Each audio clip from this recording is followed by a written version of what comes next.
Good morning and welcome to Talk Sport on Global Television. Time for us to look at exciting happenings in the world of sports. My name is Anthony Momodu, the King of Sport, and I've got big stories making the rounds from our darling Flamingos, who did us proud last night in Dominican Republic, where they played their first game. It was Nigeria's Flamingos started their campaign at the 2024 FIFA Under-17 Women's World Cup with a 4-1 victory over New Zealand. The Flamingos scored 3 goals in the opening 28 minutes of the game, where Shakirat Moshood got Nigeria in front after 2 minutes, while Taiwo Adegoke doubled the lead 11 minutes later, and Faridat Abdul Habs brilliant lob caught the goalkeeper off guard in the 28th minute to make it 3-0 in the first half. Meanwhile, Taiwo Afolabi netted the 4th goal at 10 minutes into the second half.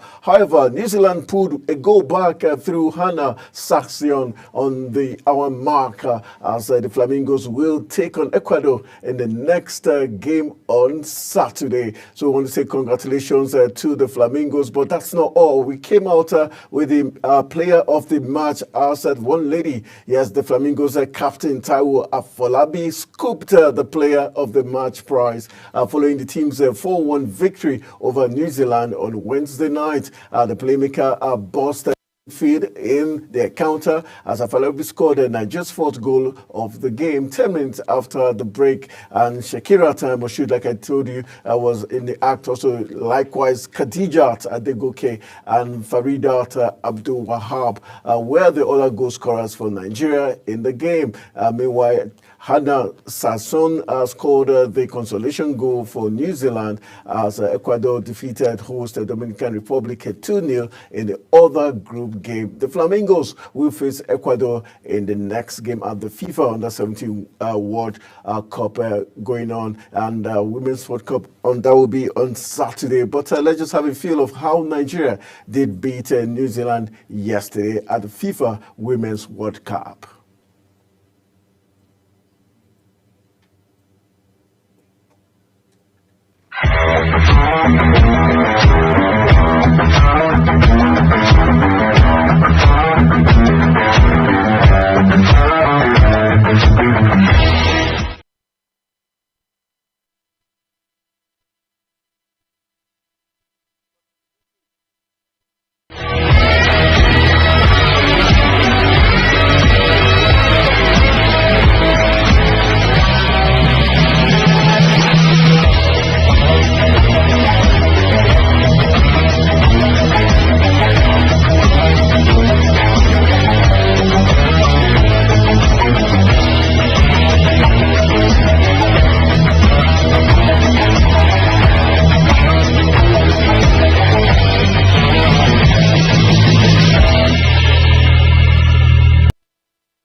All right, let's continue talking women football as Robo Queens have announced the signing of 9 new players for the 2024-2025 Women Nigeria Women Football League season. The newly acquired players consist of 3 midfielders, 2 strikers, and 9 defenders. Robo Queens confirmed the signings on social media.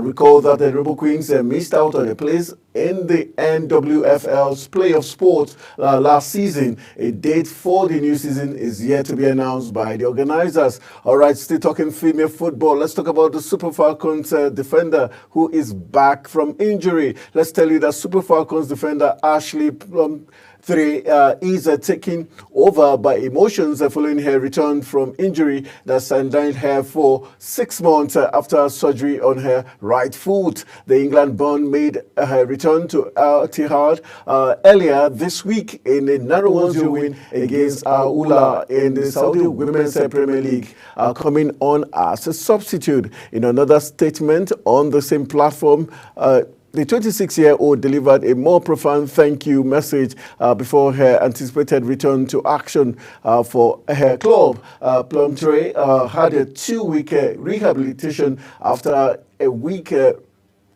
that Etihad confirmed her successful surgery. The injury has seen the player miss out on a litany of games involving the Super Falcons, including the 2024 Summer Olympics in Paris, after which she vowed to come back stronger. We're so glad to have Ashley back in action, and the Super Falcons will be sure glad to have their dependable defender making it back from injury. Let's keep talking big stories concerning the national teams, and we're looking at male football now. We're looking at WAFU under 20. We're talking the Flying Eagles in action. Yes, the big story tells us that the Nigeria under 20 men's football team, you call them the Flying Eagles, are putting finishing touches to their preparations for their participation in the 2024 WAFU Zone B Under 20 Championship, scheduled to commence on Thursday in Lomé, Togo.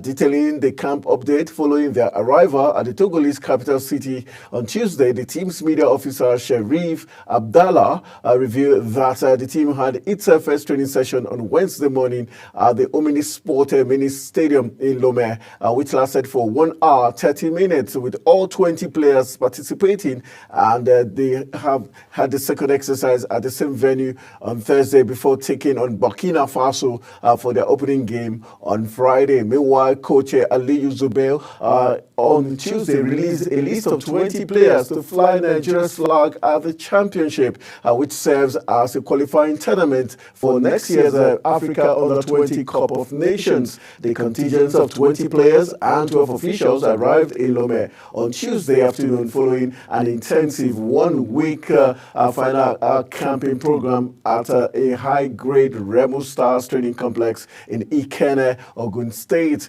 The proprietor of the institute and the president of the Nigerian Premier Football League Club, Remo Stars, in the person of Honorable Kunle Shuname, has promised the Flying Eagles the sum of 5 million if the cup holders successfully defend their title in Togo and return the trophy home. He also gave the team the sum of 1 million on departure from the institute on Monday. The Flying Eagles won the last edition of the competition stage in Niamey, the capital of Niger Republic. They will take on their counterpart from Burkina Faso on Friday in their first match of the competition, and will also play Cote d'Ivoire in a three-team Group B with the two best teams to reach the semi-finals.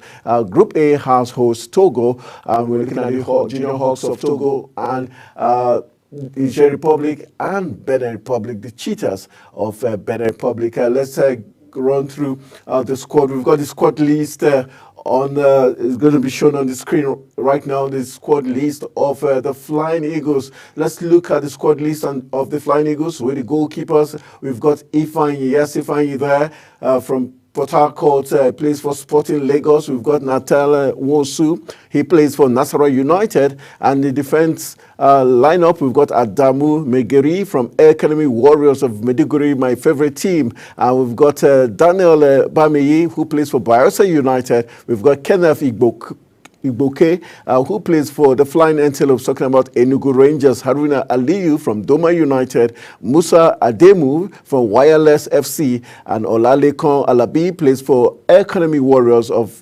Maiduguri. In the midfield department, we've got Raphael Oyebanjo, who plays there for Shuffle Select FC, and Muhammad Ibrahim, who plays for Niger Tornadoes of Mina. We've got Oluwaseyi Akinfewa, who plays for Real Sapphire FC, and Ibrahim Abdullahi plays for Bayelsa United. Isaac Ayuma plays for NK Istra of Croatia, and we've got Nasiru Salihu, who plays for Academy Warriors.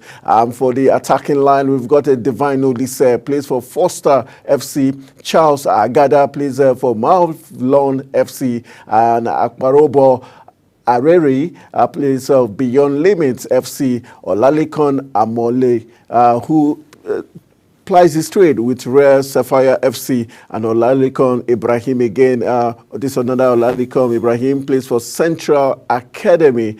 And we've got Clinton Jaffat, who plays for Eyimba of Aba. So that's the roll call of their darling Flying Eagles. They'll be doing action in Lome, Togo as they seek to qualify for next year's African Under-20 Cup of Nations. And we hope Nigeria will be going there to defend their trophy. All right, away from the Flying Eagles, you remember the Flying Eagles? You remember Saudi 89, where they did make history, the Daman Miracle, where we were 4-0 down and we came back, beat USSR, now Russia, 4-4, and we won that match. And FIFA decided that match was going to be historic, and they named it the Daman Miracle. All right, so we hope the Flying Eagles will be doing more miracles for us as they get to Togo. All right, let's move on to other big stories. Talking about the MPFL, the Nigerian Professional Football League, is where we are at this morning on Talk Sport. Let's tell you that Super Eagles, our skipper Ahmed Musa was among the goals as Kano Pillars crushed, yes, they crushed the Flying Antelopes. Talking about Enugu Rangers 4-3 in the Nigerian Premier Football League match. The 7 encounter at the Cathedral. Yes, the Cathedral is the Nnamdi Azikiwe Stadium on Wednesday. The 32-year-old rounded off the scoring for the visitors on the stroke of halftime, taking his tally to 3 goals in 2 matches for his boyhood club, Kano Pillars, since joining them in September for the remainder of the season, having marked his debut with a brace in their 2-0 home win over Sunshine Stars of Akure on October 6th. Let's let you know that the Kano-based club started the match like a house on fire, raising into a 4-0 lead at halftime. Evergreen Rabiu Ali, who is always in the midfield, put them in front in the 15th minute with his 3rd goal of the season from the spot after Rangers defender touched the ball inside the box from Ahmed Musa's cross. And Ziki Fulu Muhammad extended the lead in the 28th minute, his first of the campaign, after being set up by Ahmed Musa, who beat his marker down the flank. Musa classically converted from the spot to make it 4-0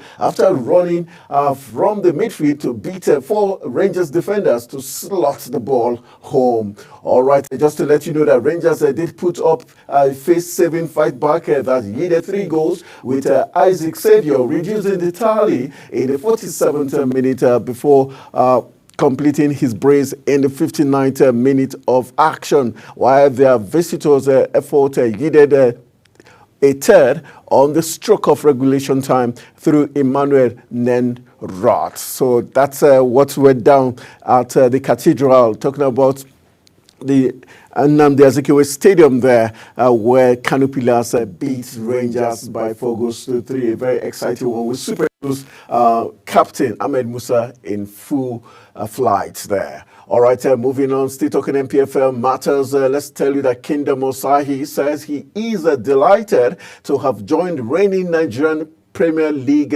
champions Rangers. Osahi teamed up with Flying Antelopes after leaving Doma United. The shot stopper penned a 1-year contract with the Enugu club. Osahi registered 14 clean sheets in the MPFL last season. He is expected to be unveiled by Rangers later this week. And that's it for that player. Hopefully, he'll be helping Rangers stop conceding more goals like they did against Kano Pillars. All right, let's talk some tennis before we go for a quick break, and let's talk about the new African Table Tennis Federation president. Yes, he is from Nigeria. Let's say that newly elected African Table Tennis Federation President Waheed Oshodi has outlined his vision for the sport on the continent, emphasizing growth and youth development as key priorities for his tenure. Speaking to the press after his unanimous election in Addis Ababa, Ethiopia on Tuesday, Oshodi expressed gratitude for the overwhelming support he received and highlighted the importance of building on the foundation laid by his predecessor. The former Lagos State Commissioner for Youth, Sport and Social Development reiterated his commitment to nurturing young talent across the continent. Oshodi, who became the second Nigerian to hold the ATTF presidency after Engineer Shegun George, noted the importance of aligning African table tennis with global latest trend. Oshodi's election has been met with widespread approval, including a congratulatory message from President Bola Ahmed Tinubu, who described it as a period and a moment for Nigeria. All right, Tinubu did praise Oshodi's integrity, accountability, and dedication, expressing confidence in his ability to elevate ATTF and the sport across the African continent. All right, we'll go for a quick break. When we return from the break, we'll be talking about BBC Women's Footballer of the Year award, the controversy that concerns it, as it concerns the Zambian striker who missed AFCON amid gender eligibility row. But now she has been nominated for the BBC Women Award. We'll be looking at that story and other big stories after this break. Stay with us.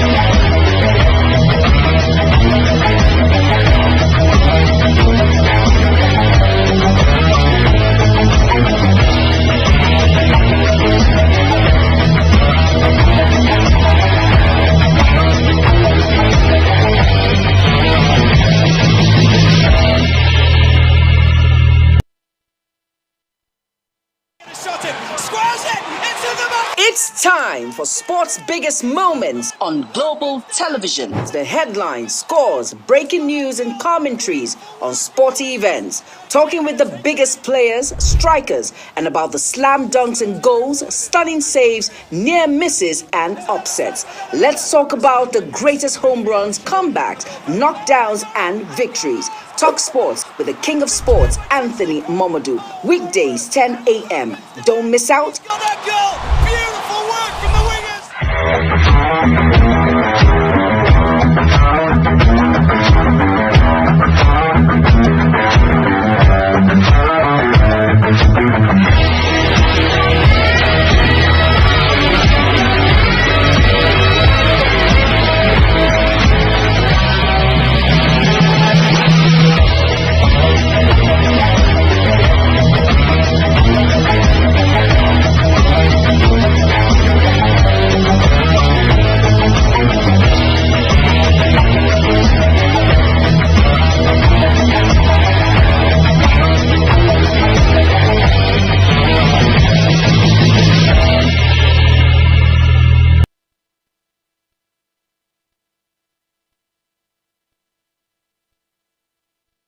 All right, welcome back from the break. It's still Talk Sport on Global Television, and the King of Sport has still got very big stories making the rounds.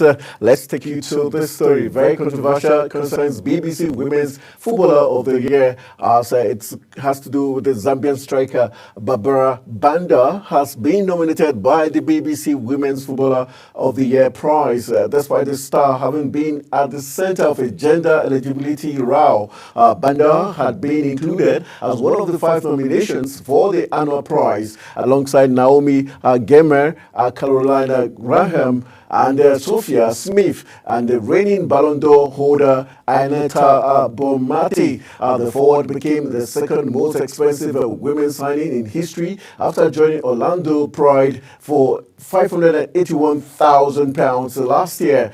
Banda, who captains the Zambian national team, scored 4 goals at the Paris 2024 Olympics, including scoring a hat-trick against Australia. In the process, Banda became the highest-scoring African player in Olympic history by reaching 10 goals. She is the only player to have scored 3 hat-tricks at the Olympics, having netted 3 in the straight matches in Tokyo 2021.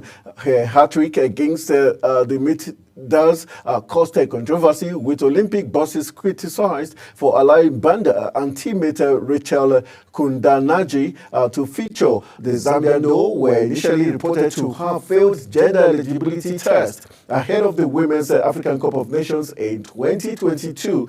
Banda addressed her controversial omission from the Women's African Cup of Nations in a BBC interview earlier this year, admitting it was very difficult to miss the tournament. She was removed from the squad the day before the tournament after her testosterone levels were adjudged to be naturally overly high. Meanwhile, CAF had denied the organization had made a decision on Banda's eligibility, with FAS, talking about the Football Association of Zambia, ultimately having ruled the forward out due to the Continental Body's guidelines. Banda was reported to have taken medication to reduce her testosterone levels, but that had not come down quickly enough to be eligible to compete at the tournament. All right, let's still on Banda. Banda has already competed at both the Tokyo and Paris Olympics games, either side of the tournament, as well as last year's FIFA Women's World Cup. Both featured for Zambia at the Paris Olympics earlier this year, where Zambia missed out on advancing from the group stage. But now we see her coming out as being nominated for BBC Women Footballer of the Year. The question is, does it mean the BBC is supporting the fact that she failed the gender test or not? It's a big question, and we'll get to see if she's going to win the BBC Women Footballer of the Year. But a very controversial one, the fact that she was ruled out initially by her Football Federation, and having the BBC nominate her for the BBC Women's Footballer of the Year award makes it a very controversial one. We'll be keeping our fingers crossed and see what is going to pan out in the coming days and weeks. All right, let's move on to the foreign scene. Let's take you to the United Kingdom, where the big story is still about the man who is the new coach of the Three Lions. His name, Thomas Tuchel, is the man in the news this morning. Thomas Tuchel, an elite manager, wins things, a bit of trouble off the field, but Google his name and you will see he's falling out with people everywhere he has been. Maybe the FA has been living under the rock, talking about the UK FA, but not a particular outrageous suggestion, but even they must be aware that he's also a very controversial coach. His appointment is a roll of the dice, to say the least, and surprisingly bold and assertive of an organization who have allowed the Premier League to run riot for 32 years. But there is a difference between Thomas Tuchel doing an international job on 18-month contract and the situations at Paris Saint-Germain, at Chelsea, Bayern Leverkusen, and Bayern Munich, I beg your pardon, which all began with trophies and ended in tears. So you are sure for one thing, off the pitch, there's trouble. On the pitch, there's trophy. So you better pick which teas you want. Do you want trophies on the pitch and trouble off the pitch? Let's just know that Tuchel problems have traditionally been triggered by his inability to relate to people on a day-to-day basis, especially when he doesn't get what he wants. Maybe the England job is the ideal for him. Only time will tell. As Dr. Pepper would say, what's the worst that could happen? Tuchel won't be working with the same faces all the time or playing matches twice a week. There isn't a transfer window in which he would lock horns with a sporting director. Tuchel has only one mission, and the mission is to produce a team to win the World Cup.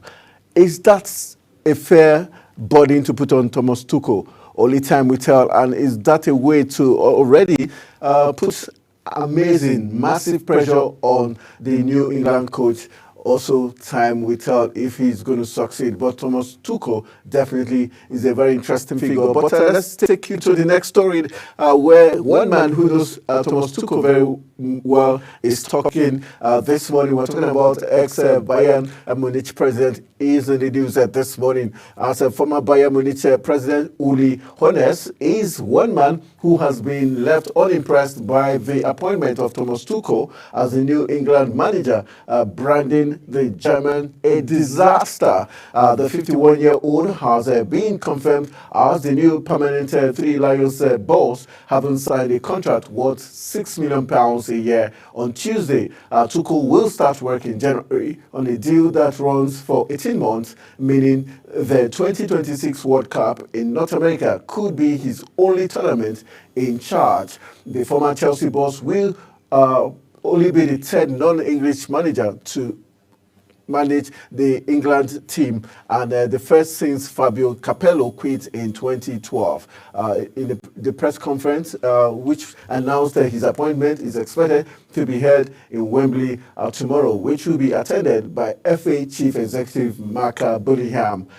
All right, let's see how that is going to pan out in the coming days. Let's go for another quick break. When we return from the break, we'll be looking at other issues making the rounds. I will be taking you to the transfer window where Alex Arnold is the main target for the Galacticos, talking about Real Madrid. Stay with us.